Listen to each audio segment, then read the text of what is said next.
Hey guys, hello from Queensland, Australia, I guess. Yeah, welcome to the spare room. It's still the spare room here. Sorry. Who's here? Hey, Alistair, Stephen, David, Stuart Hingston's here. Maddie's workshop's here. Greg's here. Mark Osborne's here. Wiser's here. Paddy's here. Paul from the Necklace Workshop's here.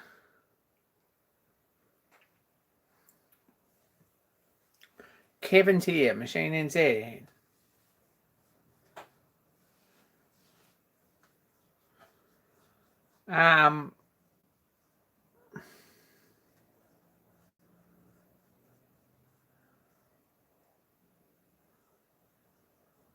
Brendan's here.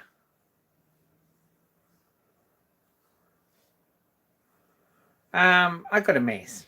Like, seriously, I've got a mess. You've got no idea how much mess I've got, and I'm sorry about that. It's a bit of a struggle here. I'm trying not to step on stuff. I've got artwork leaning up against the walls. I've got things pulled down. I've pulled the shaper off the bench here and cleaned it up. I was going to swivel this around here, but I don't think it's going to go, so you're going to wiggle here. So, John Creasy, g'day. Yeah, we've got a mess. Shaper's off the bench, moved. Stuff's been packed up. You got no idea. Anyway, Shaper was here on a stainless steel drip tray, which is really good, and it'll go back on this bench, I reckon, at some point, probably. But for now, it's coming off. Mill's not actually bolted down. There's a lot of stuff to move. I've got 3 boxes here ready to go tonight, or tomorrow morning. There you go. I was going to run a steam engine tonight, but I haven't got any metho. So you've missed out there. Thought that might have been a good way to fill up an hour. Yeah, good tool video from John Creasy using the hashtag handmade tools. What's the hashtag, John? Jam the hashtag up and hope everyone uses it, because you really should get that going, whatever his hashtag is. Gosh, I should have written it down. I had it sort of half retained.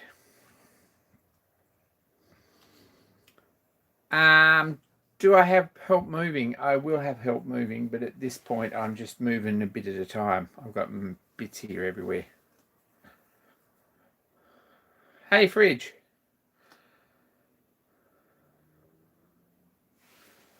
Maddie, are you suggesting Craig should come up here and Shopmade Tools is the hashtag. Thanks, John.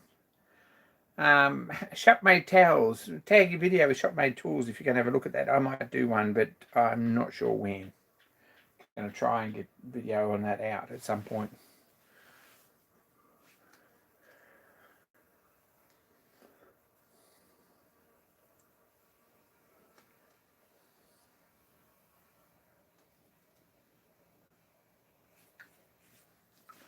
Apart from that, I'm sort of feeling a bit like I'm probably over it, to be honest, the whole moving thing. But anyway. Paul, yes, PO box is exactly the same. I just renewed it for another 12 months. Shopmade Towels is also fine. Excellent.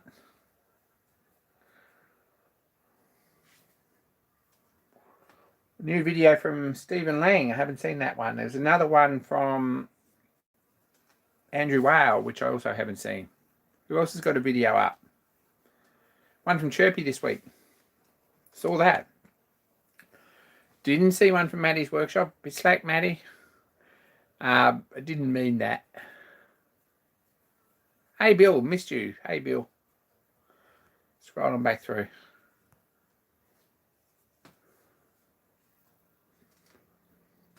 Good luck with that, Alistair.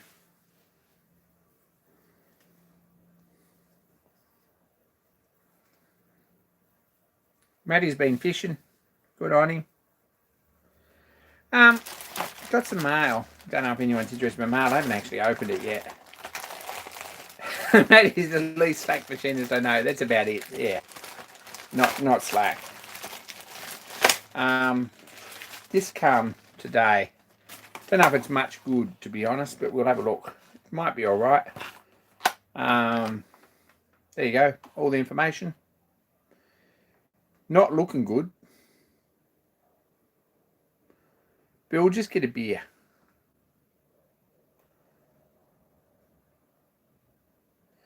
Not looking good.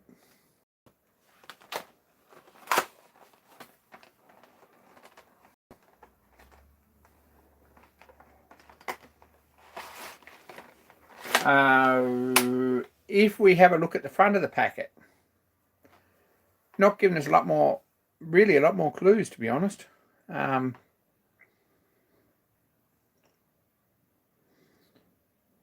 Yep, it's 5-star. It's 100 watt, and it's a sunny day. And they look like they could be bubbles. I'm not sure about the bubbles, but anyway, not a lot of clues in the packaging.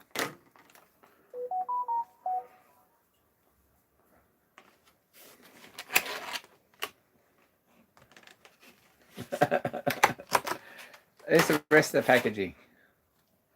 What's the label? There you go. Label on that.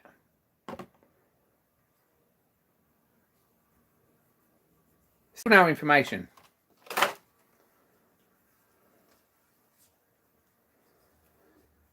And Matty doesn't sound like he caught a lot of fish. Anyway, I'm not sure if this is any good, but it seems a bit stupid to have an angled soldering iron, but it's probably not a bad shape. Just a basic iron. There's no temperature control or anything on it, which is a bit ordinary. It was very, very cheap, and it's probably not a bad looking thing, to be honest. Haven't tinned it up or anything, just got out of the packet.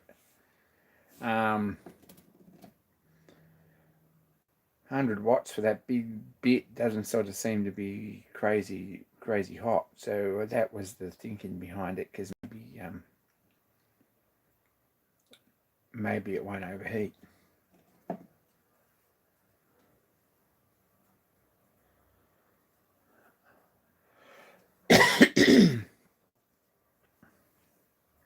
Matty watched YouTube while Toby did the fishing. Fair enough.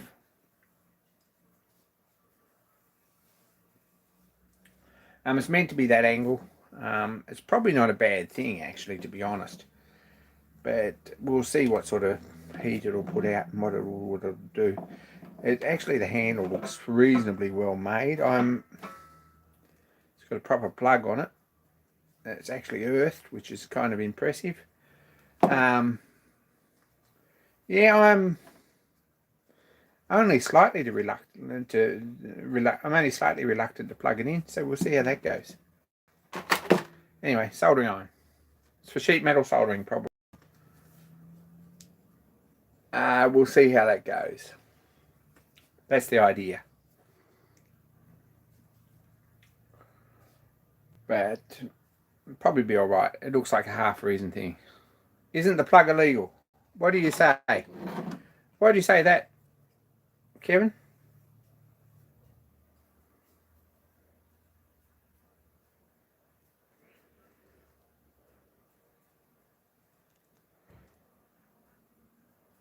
Haven't seen Aid's new video yet. There's a new video from Aid, apparently. No insulation.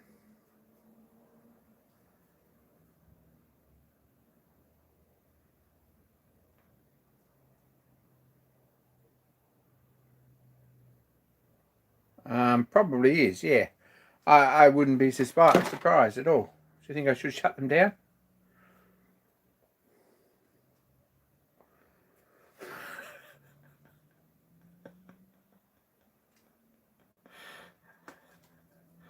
Is that Australian code for something, Bill, or is it what he actually said? Please explain. Plenty of baker's fluid, but the flux is rosin cord, or the solder's rosin cord, so it should be all right for that. But yeah, got some baker's fluid, and we can sort that out. We can tin it up. We can do that.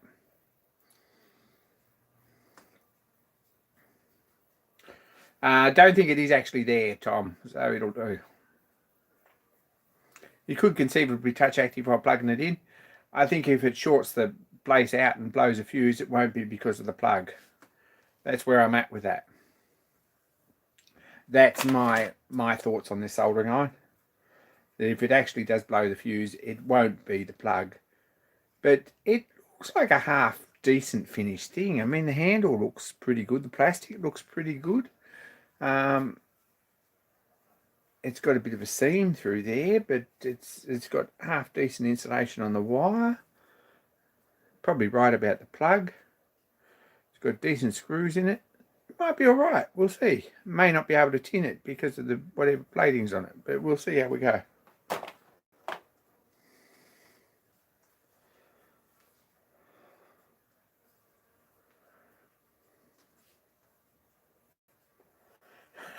Something made a lot of noise and ran away with it. Fair enough, Bill. Yeah.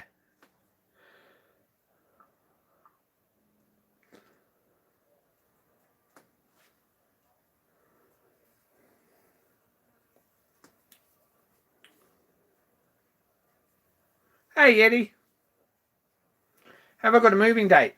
I've moved stuff already. There's stuff in the new place.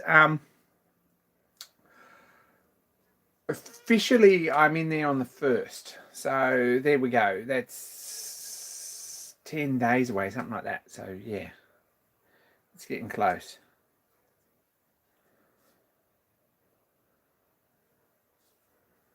Plug it in, the lights might dim. Yeah, I'm wondering about that. I don't think it'll be the plug if they do. I think there'll be something wrong inside. We'll see how it goes. Probably better off to blow out half an orang before I leave here than I am to actually blow out half a Kumara before I get over there. On account of Kumara being a bit more industrial. So, we'll see. So that was one thing that arrived.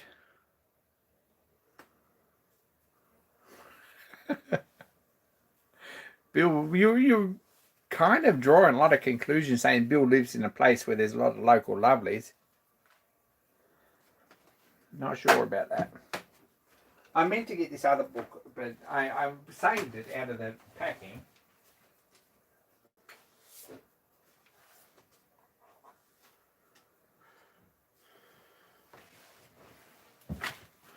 Okay, this come too.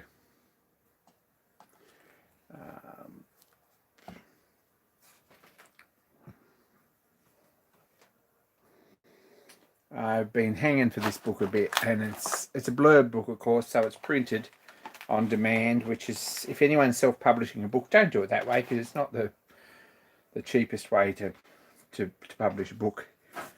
And there's not a lot of sort of, I've published a couple of books that way. No more information on that, but blurb's sort of all right, but it's they take them more than they cut, and that drives the price of the book up. Hey, Duncan. Bike frame's looking good, Duncan. Good to see you back at it.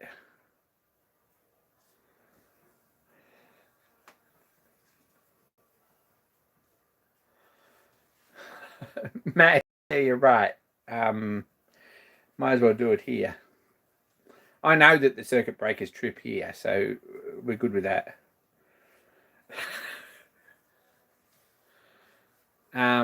Check out Duncan Bullock on Instagram.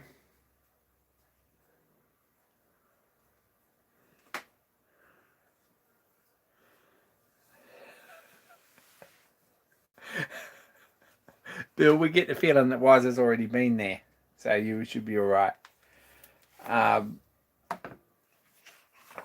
This is a nice book, though. No, Craig, I didn't say that at all. You misheard.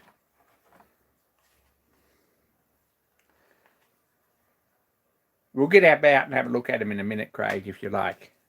But I know they've been put away, I think. They're in the bottom of that box, so we're not getting the books out. Remind me when I get the new place, and I might just have a bit of a look at them.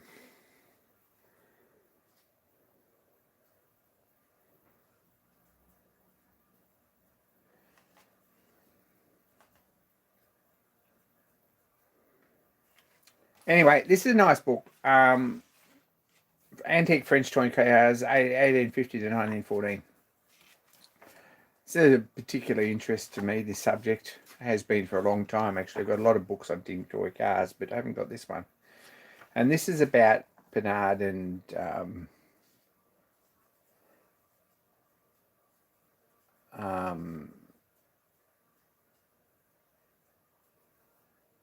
Dewey and all those awesome French cars that kind of were made at the turn of the century by bespoke artists in France and in Paris, and were a bit collectible, rich kids' toys. Some cool stuff here. Anyway, I really enjoyed this book, so I've been reading it a bit. Look at this military truck with the biplane on the back. How cool is that? And fold out hanger. There you go.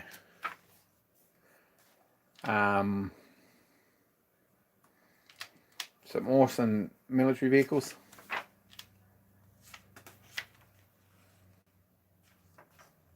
Look at that, the French Foreign Legion. How good are they in their big touring car? Boat tail too, big boat tail touring car. Bit flash. How cool's that? Opening doors. These guys, look at the beard on this driver.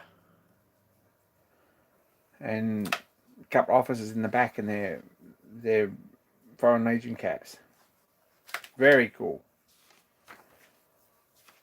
And then, of course, racing cars and thousands of different ones.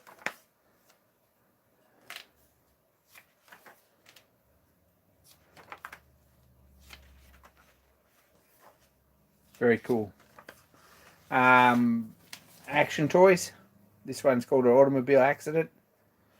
Has a device in it that makes everything fly when you hit something and catapults the guys across the front seat and folds itself up. So very cool. You end up with an accident, something like this, which is an amazing toy. Everyone needs that.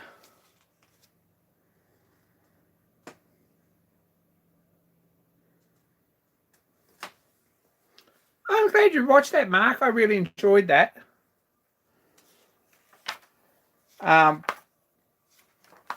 Anyway, this book came and I'm really pleased to have it, and it's good to support small authors, I guess. Don't think anyone ever bought any of the books I ever published, but you get that. They were fairly specialist sort of subjects. I bought a couple of them, and that's probably why I published them. But I'm not sure how many of these are around either. This book is kind of pretty cool though. Someone's done a lot of research on it. Motorbikes. Look, automobile garages. Ooh, how hot are they? Fire brigade. With a firehouse. And a Panhard fire truck. Look, the fireman with the reel. Pretty cool. Don't find them in Facebook. One's called River. It's black and white photographs taken with a Leica when I first moved here. The other one is called Nashville by Steam. There you go. I think it's called Nashville by Steam. Anyway. No, Nashville by Film, it's called. There you go.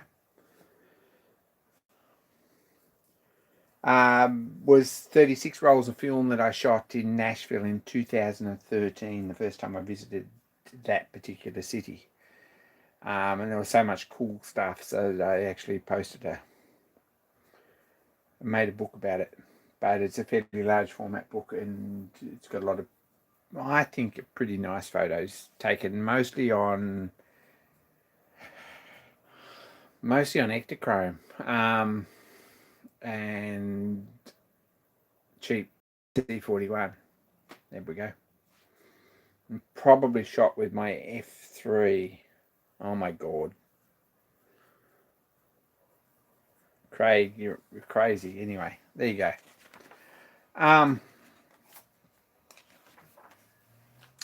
Anyway, there's a catalogue for mud in the back here, which is, they made some pretty awesome stuff. In particular, race cars like this, which I haven't done any conversion on that, and I probably should.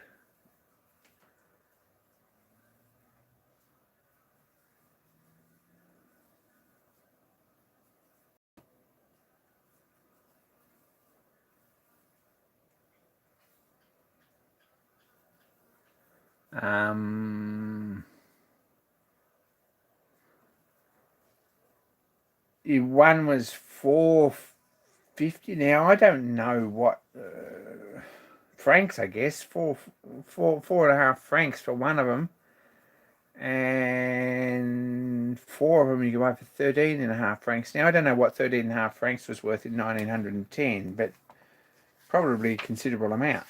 I'm probably going to check that.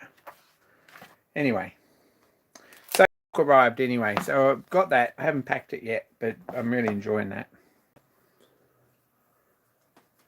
Jeez Louise. Okay. Hey, Dad. I hope you're doing all right.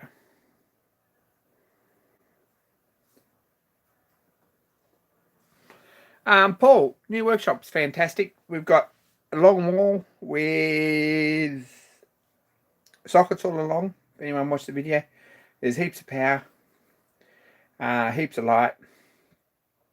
I have to keep the doorway or the entrance to the workshop clear to a certain extent, because there are people who are storing stuff in other parts of the shed and they need to get in and out, and the other tenant needs to get his motorbike in and out. So basically where we're at with it is that we're going to arrange benches all along one wall with a bit of a return at the back, and keep workbench right against the wall.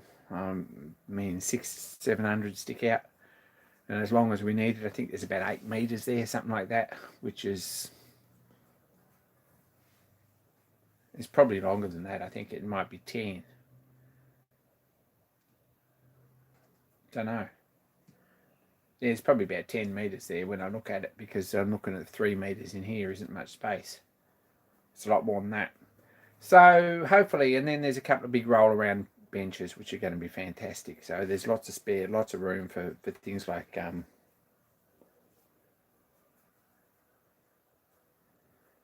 Tom, you're onto it. Thank you. $177 Australian for one of those. That's a fairly expensive toy car, to be honest. And it's about what the one that I produce, if it actually happens, is going to cost, or a little bit more. So we're not far behind that.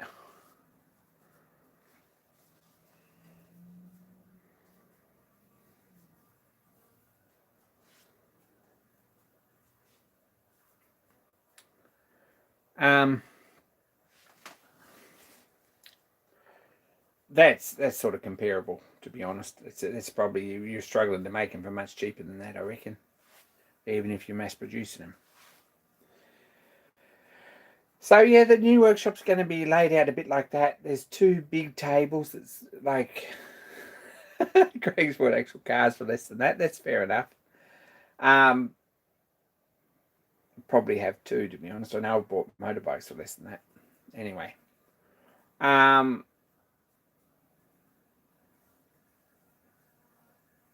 that's the initial price. I don't know if you've actually had cars that you bought for less than that cost less than that. That's probably, you can't sort of segregate the 2 things.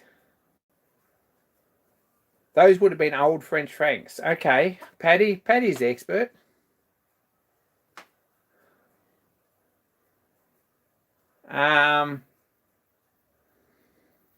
Good question. Tom Make here has just changed his name.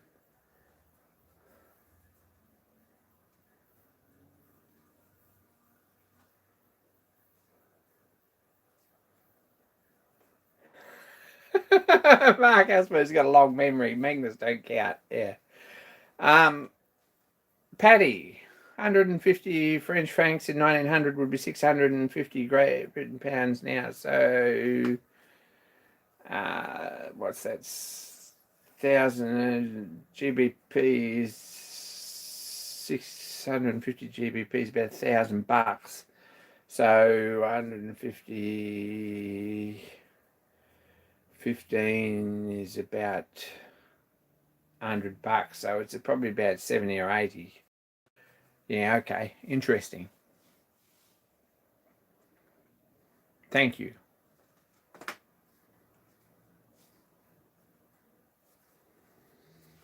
Yeah, come on, Alistair. You can't drop something like that without more information. So,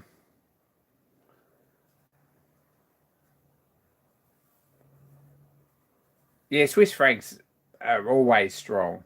Always strong. You go and look at websites for tools that are listed in Swiss francs, and don't tell me how I know that, but or the number of times that I've looked at tools and things that are listed in Swiss francs and thought, yeah, that's the Swiss franc strong anyway.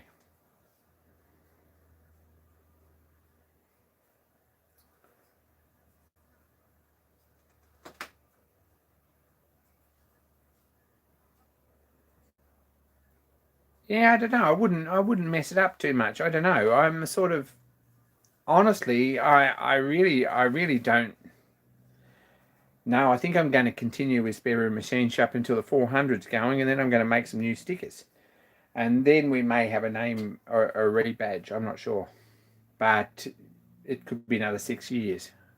Anyway, that's my thoughts on that.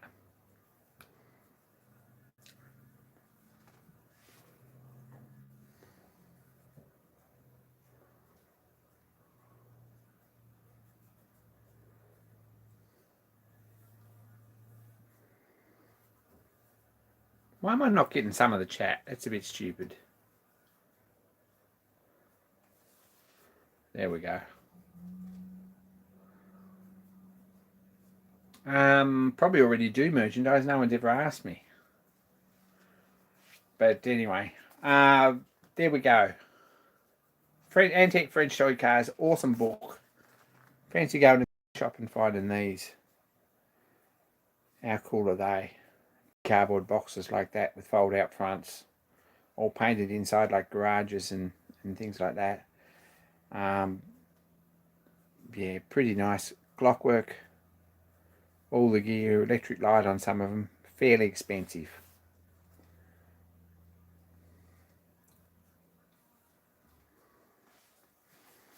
Yes, you've got to launch LL to restore. I expect to see that done. I'm stepping over a Launch LL here. That's going to need some work sometime too, but we've already seen that on live stream recently.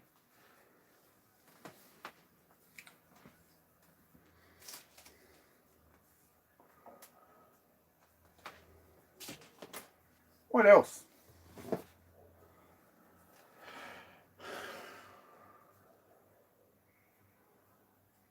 Yeah, so no one really, but then all needs updating, and at some point I probably will. Thanks, Craig. Don't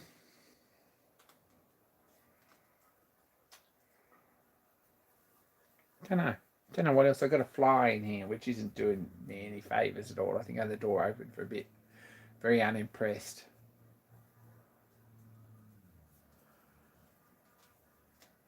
It's not a fly.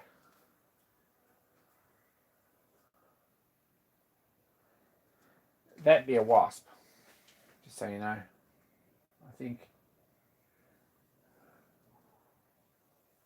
whatever it is a bit attracted to the light up there. So I don't know what that is. It's got long wings and a fairly long body. It ain't a fly. It could be a bee. No, bees usually aren't attached to the light. Anyway, don't know.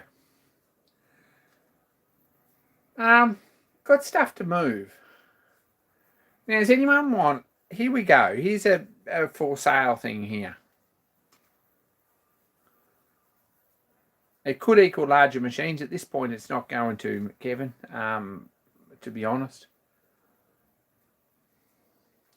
Does anyone want a microscope?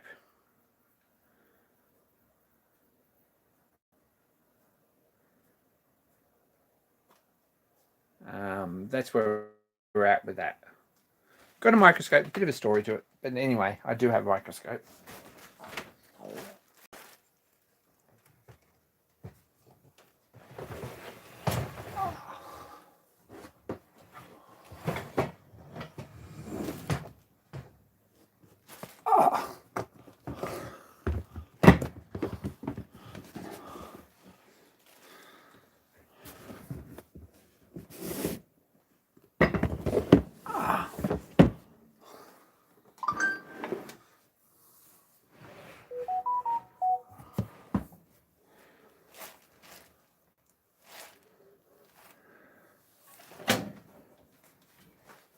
I've got too much junk here on the floor. It's got to go in boxes. Sorry.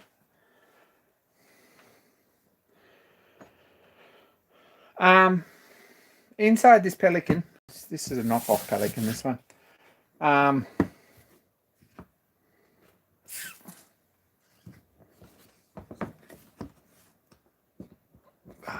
on. Oh, it's got kick overs on its side. We have a microscope.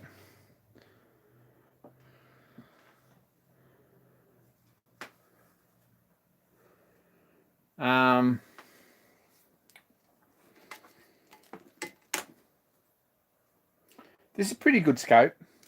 Had it for a while. It hasn't seen any real use in anger for a long time, but it is a laboratory scope, so that's a bit of a pain. It's got a good ring light under it, and a base light, all adjustable. It's got a micrometer head. It's got a couple of sets of lenses. It's got pretty decent table on it. You've got to be laboratory keen to actually see any use for this, and suit a medical student probably.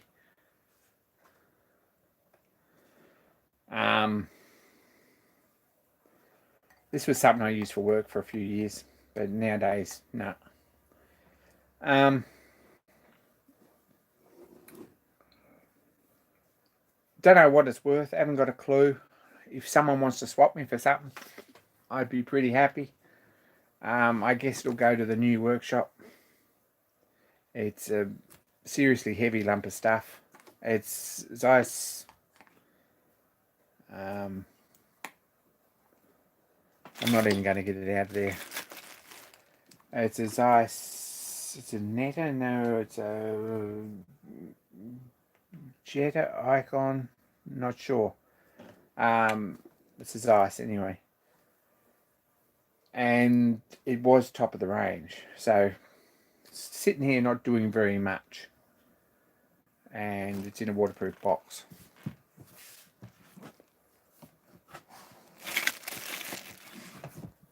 Anyway, that's something I probably should get rid of.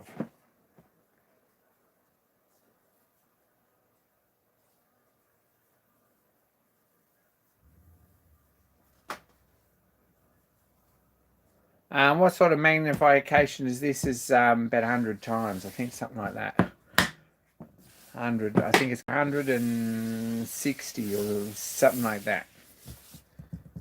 But very low, not a real good machine scope. If it was had a bit more focal length, which this doesn't, I would very, very much think about setting it up above the lathe or something like that, because it would be fairly useful.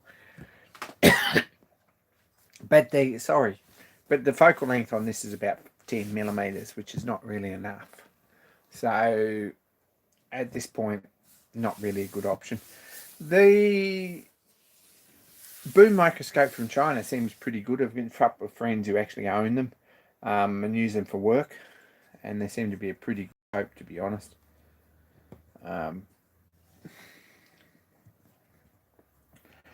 And I wouldn't be too sort of ashamed to actually own one of those.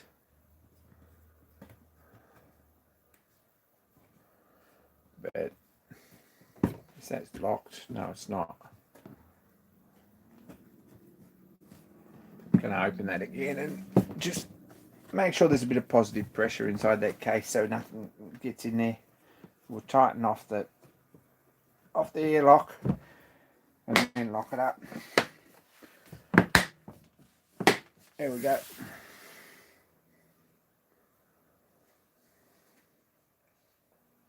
Yeah, it's pretty massive. It's a laboratory scope.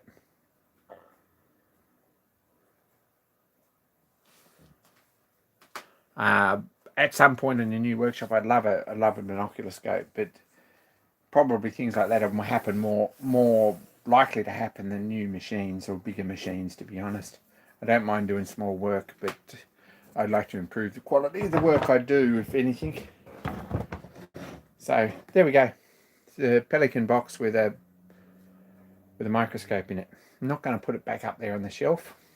Don't know where I'm going to put it, to be honest. Probably over there on the floor, along with everything else. Probably out in the kitchen. And I might even take it to the new place in the morning and have it out of the way. Oh, that's heavy.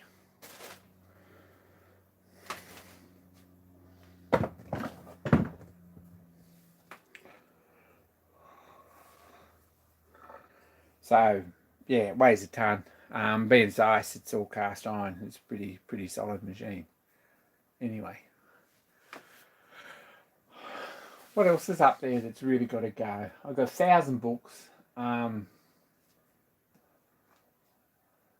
of which are particularly current anymore. I've got 1,000 clock and watch books. Like, seriously, I do have hundreds and hundreds of watch books. And none of them are particularly current anymore. There's some beauties. There's some really cool stuff, but some of them are a bit outdated and some of them are sort of collectors' sort of interest only.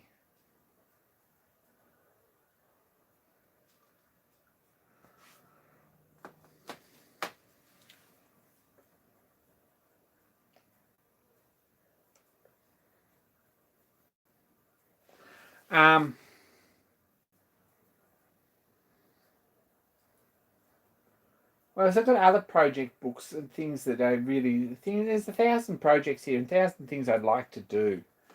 At this point in this place, I haven't got time, so everything's sort of on hold until I actually find time. O-gauge trains in particular are on hold until I find time to do something with them. I have quite a collection of tin plate O-gauge, and I really do like it. I think it's awesome fun, clockwork O-gauge. Love it to bits.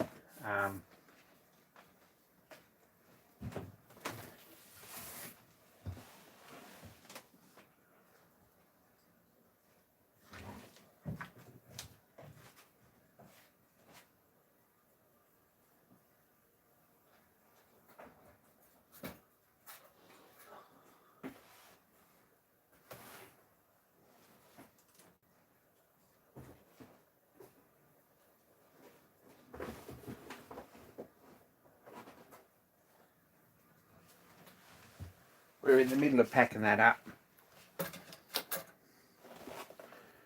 Look at this.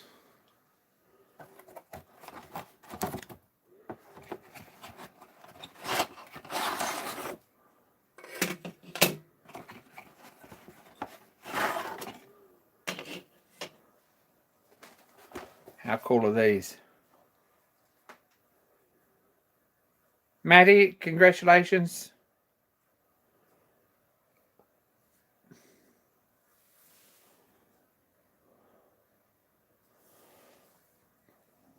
Slippery slope, but all the best to you. This is pretty awesome, actually. I really like clockwork O-gauge.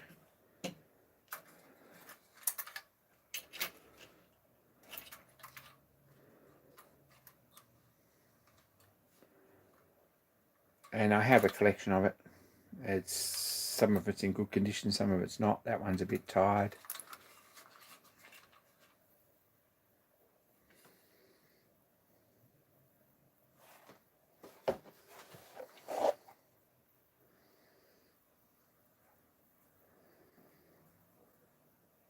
I'll be serious, I don't know if you can read that. I don't think that's even going to focus.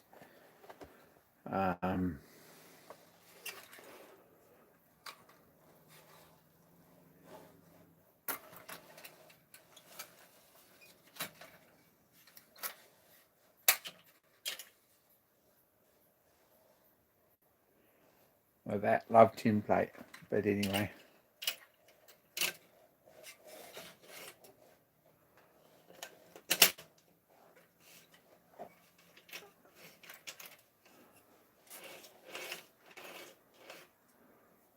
So hopefully there's room in the new place for at least a board with some tin plate and probably some O-gauge steam locomotives. So we'll see how we go with that. This is very early with this style couplers. This is a fairly early piece, this one. Late 1920s, something like that. Shut that nicely and shut that one.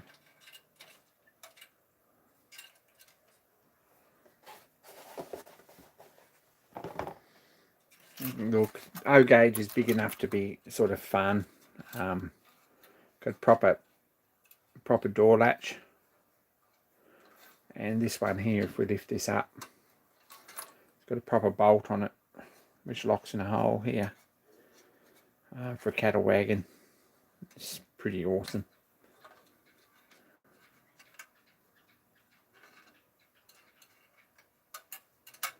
It's locked up.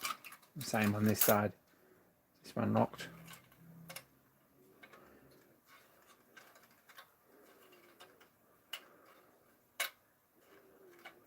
They could have at least washed this when they put the cows away. That's sort of how I'm feeling about this. But that's it, yeah. Anyway, Hornby O-gauge is a bit of a passion, so we might see that. Matty is still undecided. His fairly famous last words.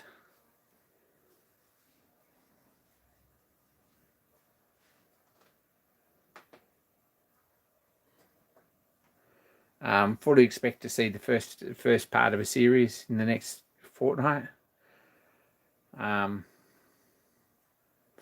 Watch this space. Check out Matty's channel if you haven't already. He'll do it. You know he will. No pressure, Matty. So, I guess...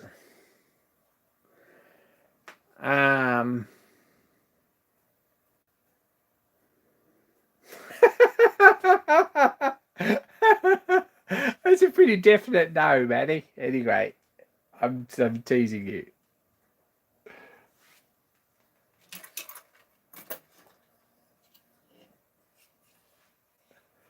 So these are pretty tidy base set of points. There's no plating left on them, but look at that. How cool is that?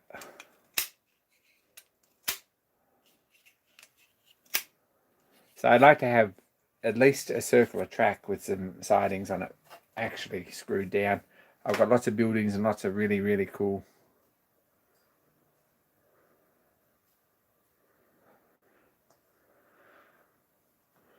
There's a lot of no's, Matty. I think you're protesting a bit much.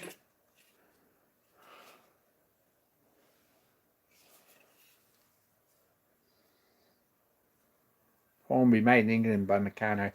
This is actually fairly late stuff, I would say. I'm not sure. There's a date on the box. If anyone's looking for this sort of stuff to actually at yard sales to buy me, things to find out.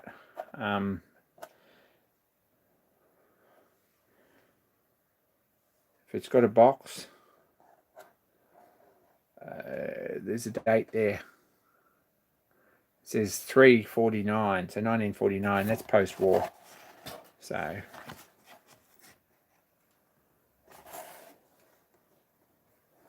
generally it's on the end of the box, but this one's actually on the side of the box, the date. There's a red box. A lot of this stuff had green boxes too, earlier stuff.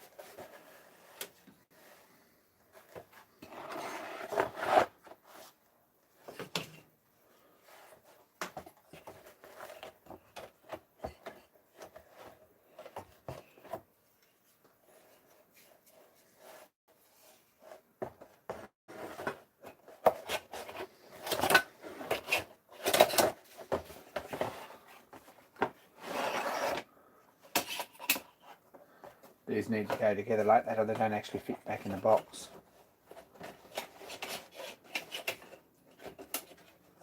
Probably don't anyway, to be honest.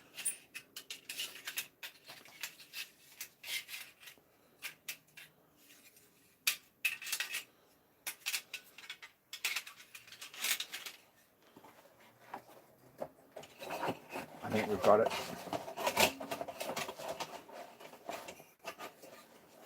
Or we haven't.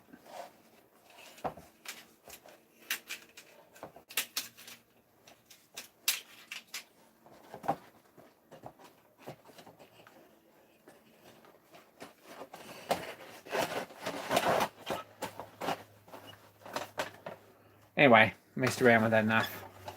A list of channel links on Discord would be very handy if someone wants to do it. But jump on Discord anyway if you're looking for a few more looking for a few more views, because there's a crazy bunch and all they do is sit around and watch YouTube videos, and when they run out they look on Discord for new ones. So there we go. We can do that, Craig, if you want. We'll see how we go.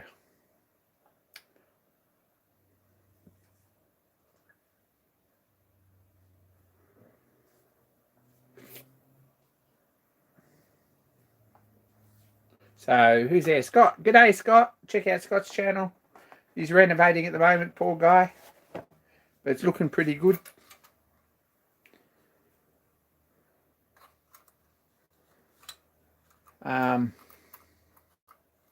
Anyway, that's Hornby tin plate. O-gauge. Love it. I'm hungry. My tummy's rumbling and I apologise for that, if you can hear that. Anyway, don't know if there's much else to share, to be honest. What's everyone else up to? Maddie's got drawings for an engine, and he's already looked through the stock box and discovered that he's got most of the materials. He's got the machines to do it, and he's sitting down thinking, ooh, how am I going to get that out of that block of stuff? So watch this space. Craig's got electric light in his shop, new shop. That's pretty exciting. Scott Tyndall. Scott Tyndall is looks like he's putting rooms inside. Matty's got another video anyway on. Oh well, I'm sure there's another video very soon on making the tool and cutter grinder. It's a pretty awesome project. Bill hasn't got a video yet, but if you bug him enough in Discord, he might actually put one up. Machine NZ, I haven't seen a video for him for a while, but I think he's fishing. 2 new videos last week from John Creasy, which is pretty awesome. Did I see one this week? Yes, one this week on that hashtag.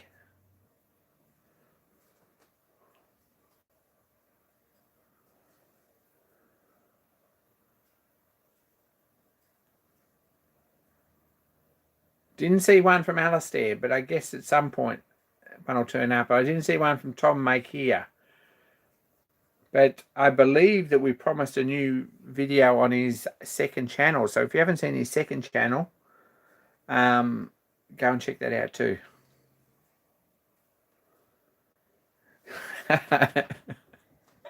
Craig says adventures with a very damp bandicoot. Yes, you had to be there, I guess.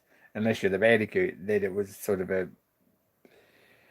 a weird twist of sort of epic twist of fate, really. If you happen to be the bandicoot, yeah. What's a good cheap camera? Jim Minnick. That's a question you shouldn't be asking here, but because you'll get razzed about it every time we see you for the next 10 years. Good cheap camera. Get your phone out.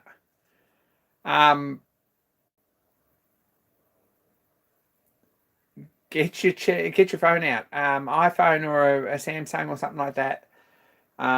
Shoots awesome video, really. And it's also the easiest machine to upload video from to your computer or to YouTube. And yeah, they're kind of the right aspect ratio if you turn them on side and all that sort of stuff. So I honestly, if you're going to make a video for YouTube, start with your phone. Buy something when you think that you need to.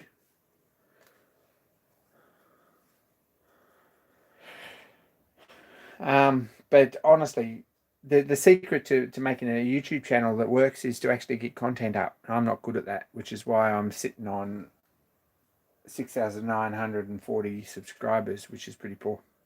But I haven't actually made any content for 6 months, so it's kind of, you expect that.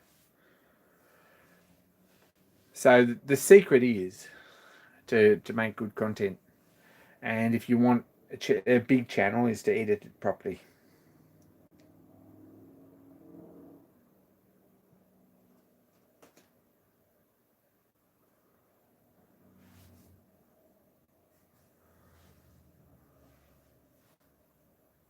So yeah, you've got to sort of, you just got to upload stuff. And I'm not the person to talk there, but there will be videos in the new shop. I'm at this point here in this one, I get a project out that I'm not real keen on getting on camera too much, and everything else gets kicked aside. And the whole Stuart 400 debacle thing doesn't run, and I'm not sure why. As soon as we get in the new shop, we're going to put a carby on it and get it sorted. So there we are.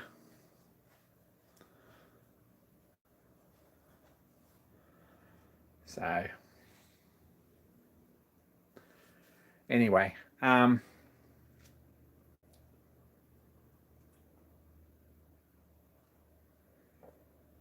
there's room in the new workshop for a sheet of 1/2-inch plywood with some track on it.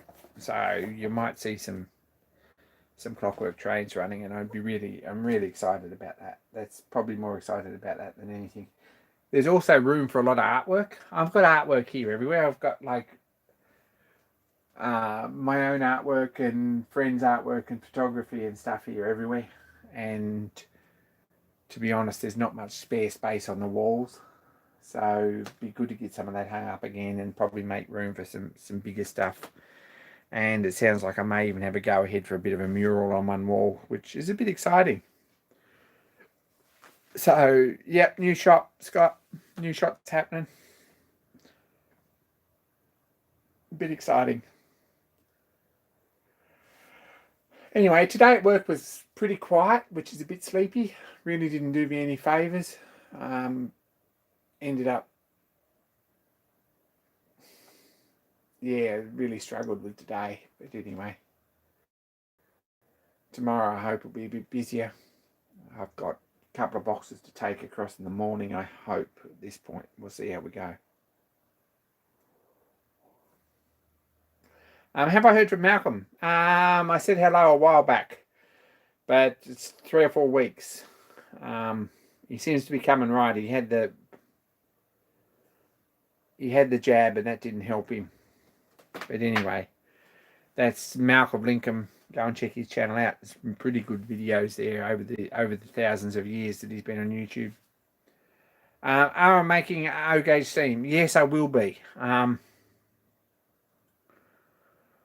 Maddie, can't wait to see that. If you need any more help, it's just starting, so let me know. Am I going to make O-gauge steam?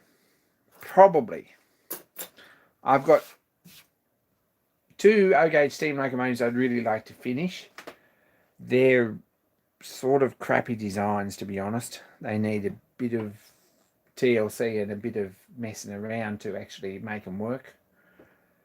I like to get them going when I've got a track to test them on and a bit of space to run them. So that might happen sooner rather than later now.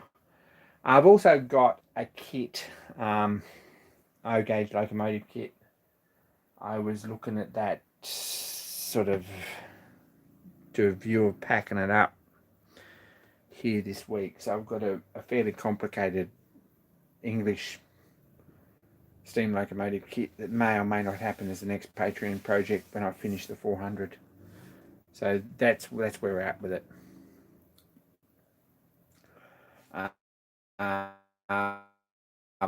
Because no one has enough new projects.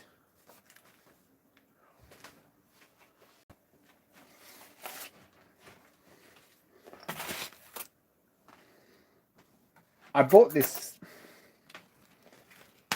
a little while ago now, and it hasn't happened yet. There's some spare wheels that I thought we might need for something, but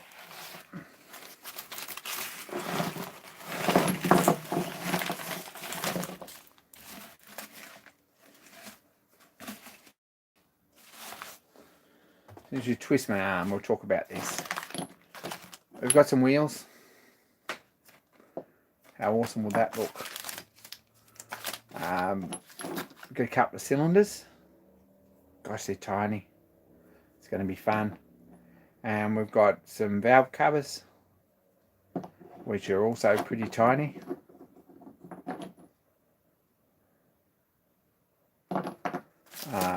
We've got some eccentric straps and some cylinder covers, which we're probably going to chuck out and actually make them out of rod, because it's a much better system, I think.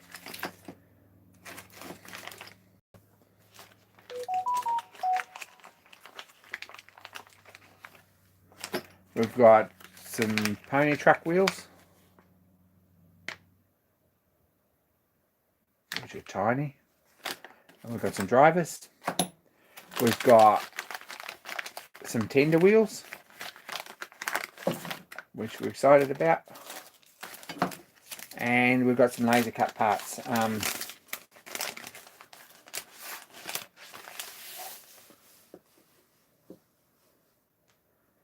Frames and things. So it's not a very big locomotive. It would be awesome to see this running around the track, following running a rake of Hornby coaches or goods wagons. So there we go. This is a fairly interesting model because this is BAT, which is wartime. And BAT and OWL were blackout locomotives, so they were designed really to be run inside in blackout. So BAT. Hence the names, the nocturnal animals, and the tender frames there. So this may or may not happen. Don't hold your breath on this. The progress, there's no progress on the progress. I saw that comment. I was going to ignore it, but I better not. There is no progress on it. I was looking at videos last night. I'm thinking I've got some footage there that I really need to upload. So that might happen at some point.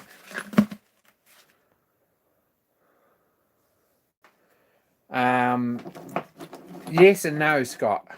The GAN is... There's a train of that name runs up through the centre of Australia, but it bears absolutely no resemblance to the train that ran there in the 1970s. It's a modern luxury, better than Amtrak, 1,000 times better than Amtrak, Orient Express style European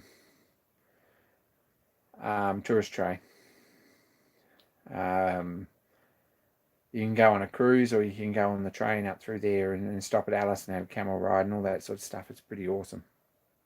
Touristy wank train, Bill says. No, it's a really, really, really nice, really nice trip. As much as probably be more interesting to most of us than actually going on a cruise, I imagine. Lots to see up through there too. You can get off when you need to. But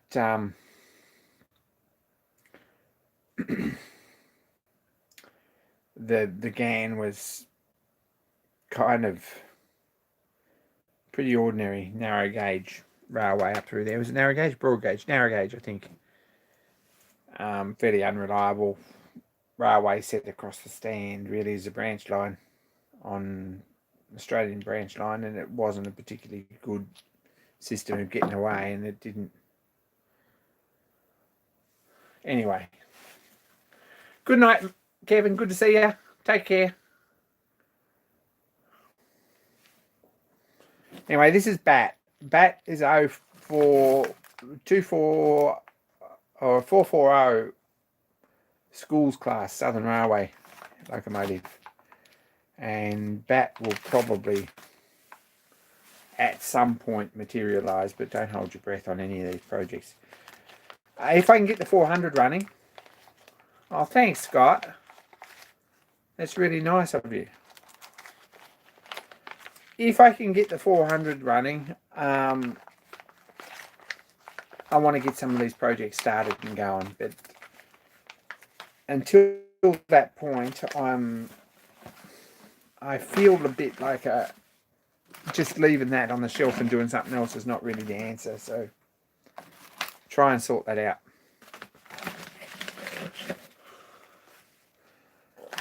Anyway, that's that. That's O-gauge.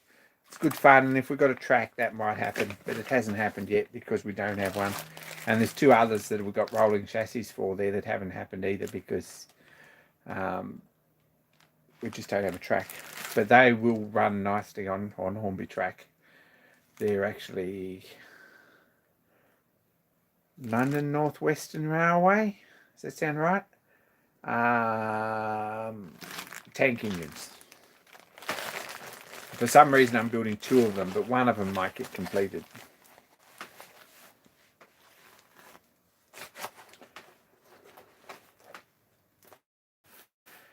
And of course I've got it. Need to finish one project at a time. You forget that. I've also got a tender here for Princess Marina, which needs some work. It needs a set of wheels under it. But there will be room at the new place to actually get that out on the bench too, instead of under the... At the moment it's over on the coffee table in the way.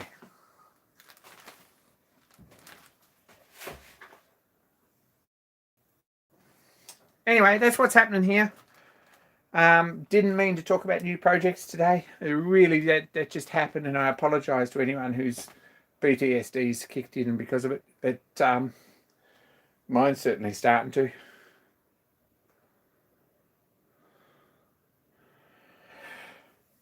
But we'll see.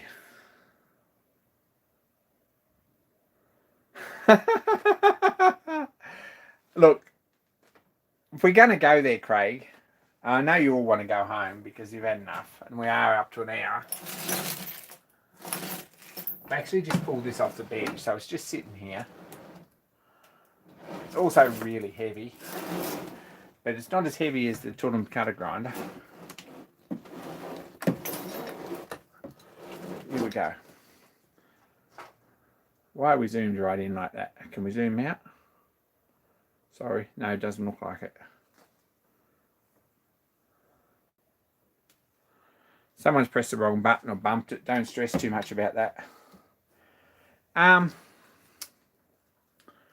This is, I guess everyone's seen this. The bad hammer.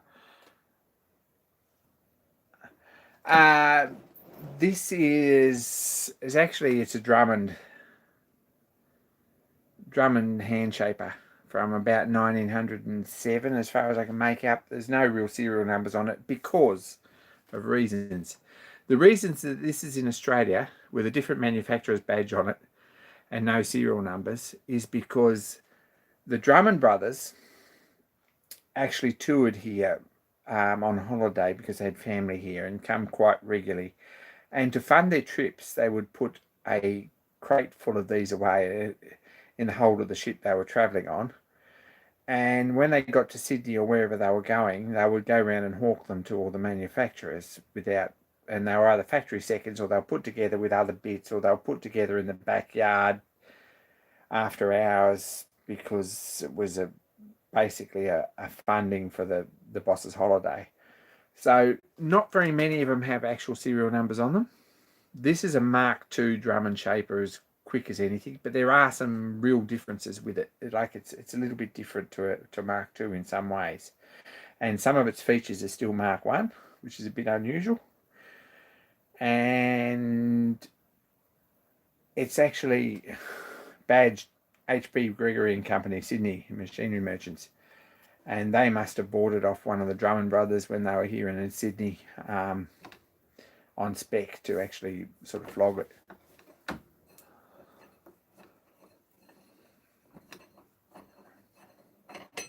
So there's a bit of Drummond history. There's a lot of Drummond lathes here with no names on them, to the point that castings are actually ground off and stuff like that. And that's why because none of them actually are models that you can actually find or see, because they weren't really sold as Drummonds. They were sold to fund the boys' holiday. This has actually been ground off here, which makes this a Mark 1 shaper, a Mark 1 arm that's been modified to fit this one. So the Mark 2 had this here as a actual, the way they actually were, but this has actually been modified. It's a modified Mark 1. This bracket here is another telltale sign. I don't know if you can see that. You probably can. This bracket here, this might be our only chance to look at the back of this. Actually, this is an effortless way to remove precision material off something. It's a really nice machine to use. I really enjoy it.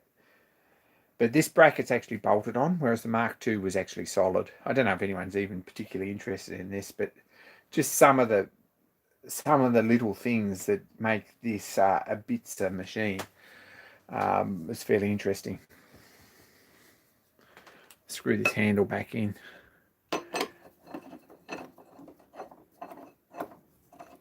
The handle's actually bent, and it could do with a straighten at some point. You don't notice it until you actually unscrew it. What else? This gear, how tall is it? About 450 to the top of the handle. This clutch here is actually a Mark 1 clutch on the Mark 2 machine.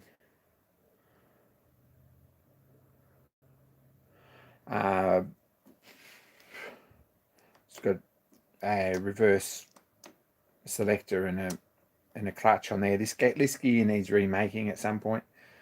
That's sort of about the only thing that's wrong with it. This has got a swivel vise on it, which was standard equipment on the Mark II, but not the Mark 1. So the table and everything's Mark II. I've actually got an American style clapper box, which is in the vise there. I made that. And that fits nicely. But this has got the English style clapper box, which is kind of a bit basic.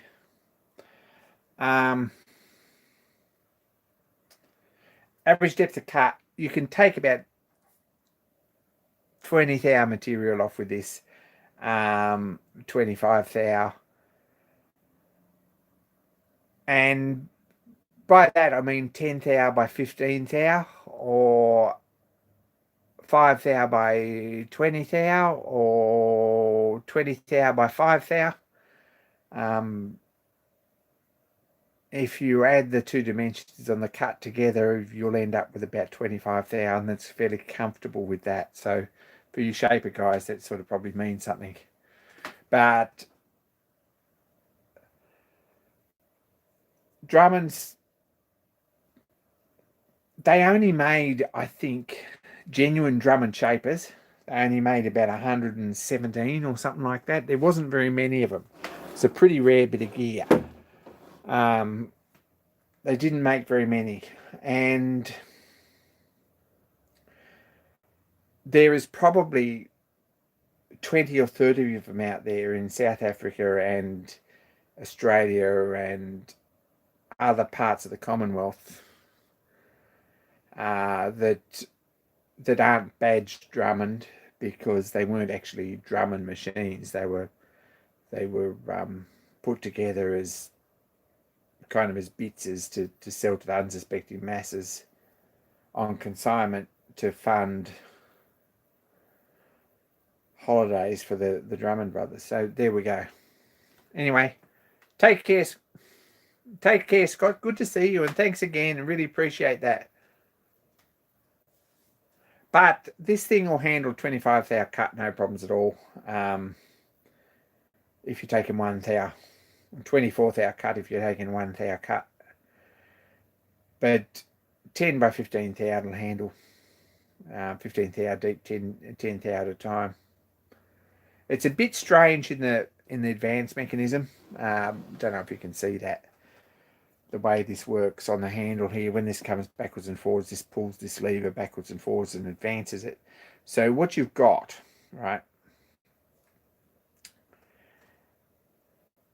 is a system that if you're only cutting this long, you're only advancing this a couple of teeth. But if you're making a cut this long, you advance this about 4 teeth. So you're not actually getting the same finish.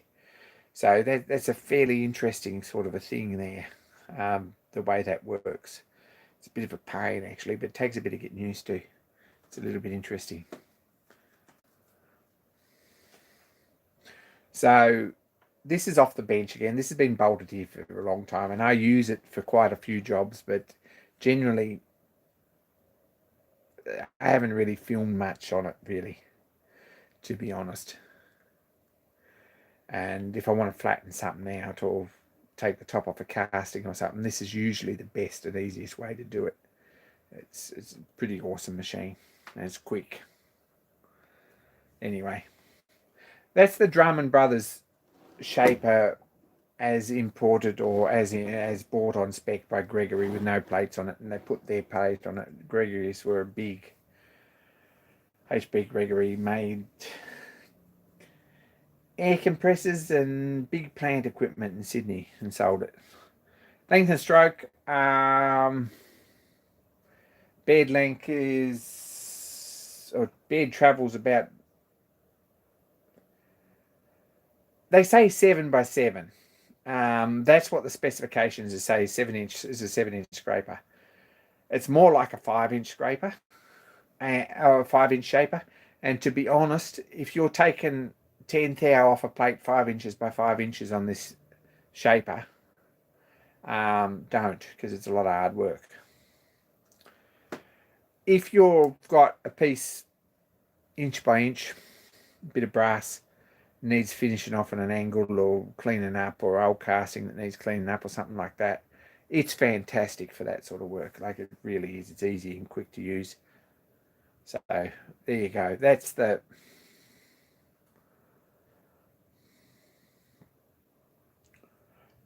Drummond Brothers shaper. It's a pretty cool machine, and I'd like to get it set up at the new workshop somewhere where we can need it.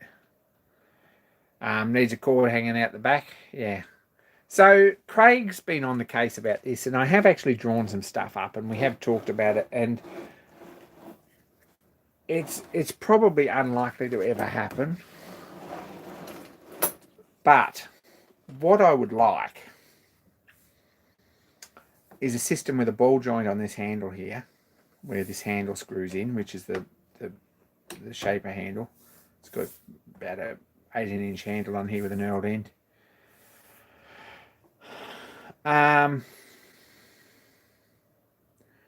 Probably castings for this would be pretty awesome, but they're pretty heavy. It's a lot of shipping around, and they're pretty rough, the castings on this one in particular. All Drummond stuff was mostly body filler, I think. They're a bit notorious for being pretty rough castings. I think they're all done in the backyard somewhere in Guildford and Surrey. And if you were making a new one, you would put triangle gibs in it, or tapered, or you put V-ways on here rather than square gibs, which is a bit of a fool of a system because you've always got to adjust them. It works, but you've got to adjust them. But what I'd like is a ball here with a adjustable arm, and probably another casting or a piece that looks the same that bolts on the side here with an electric motor in the back here.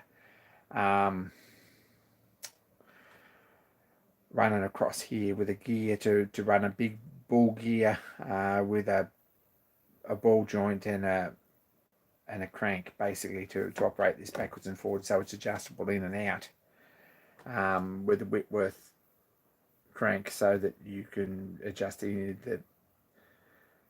forward stroke to the back stroke and all that sort of stuff. And I did draw something out that might work, as far as drilling this out and putting a stud in here, which I really don't like to do, with a pulley on it, and then having a piece this shape here. A fairly neat job to do it, but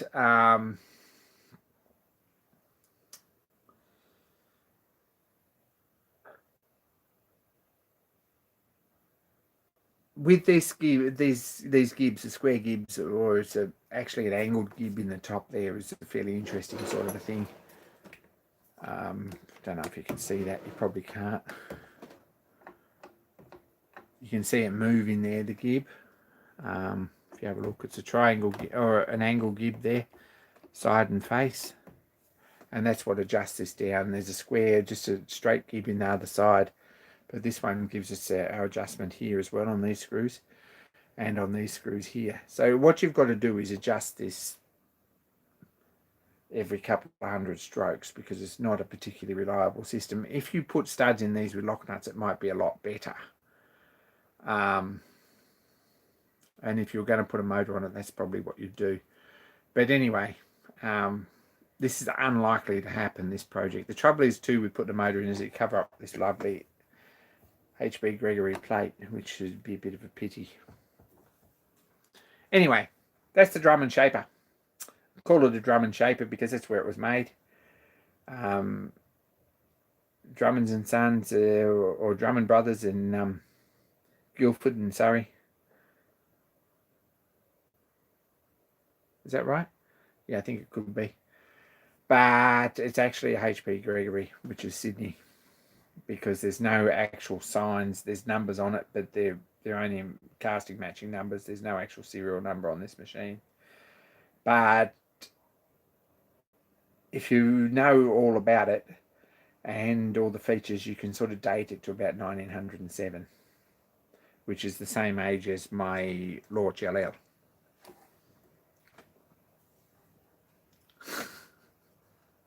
Anyway, we've had enough. That's an hour and 20 minutes. Thanks heaps, guys. Really appreciate you tuning in and having a chat. Really, that's awesome. It's good to catch up with you all. Huge thanks to everyone who supports the channel. I really appreciate that. There's been a couple this week that have really made a difference to my week, to be honest, and I really appreciate you guys. And this will get set up at the new workshop, and we'll certainly have it in a place where we can actually get some lighting and some cameras on it and actually do some work with it, because there's no cameras on it at the moment either.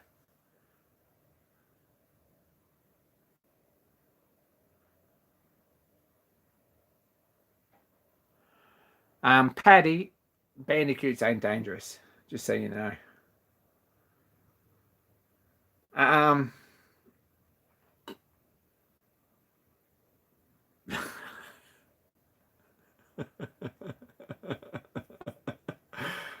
Anyway, I'm off.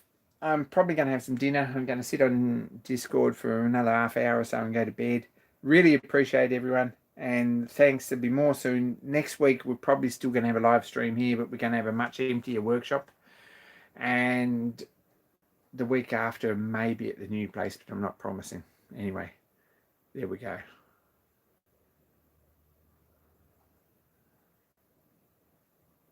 Take care, and more soon, guys and girls. I'm out.